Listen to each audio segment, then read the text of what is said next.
Napakagandang paanyaya ng Diyos ang mabuhay sa kanyang piling. Hindi lang sa langit, kundi pati na rin ngayon dito sa lupa. Sa gospel natin ngayong araw, pinapaalalahanan tayo na lahat ay inaanyayahan at walang pinipili si Lord. Pero bakit nga ba marami ang tumatanggi? Minsan, masyado tayong abala sa trabaho, sa problema, o sa kasiyahan ng mundo. Kaya't hindi na natin naririnig ang paanyayang ito. Ang tunay na kasiyahan ay hindi sa material na bagay, kundi sa ugnayan natin sa Diyos. Sa panalangin, sa gawaing makadiyos, at lalo na sa banal na Eucharistia.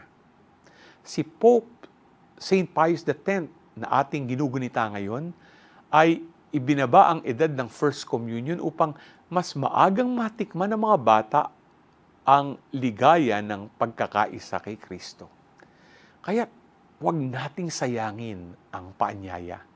Nariyan na ang imbitasyon. Handa ka na bang tumugon? G ka ba?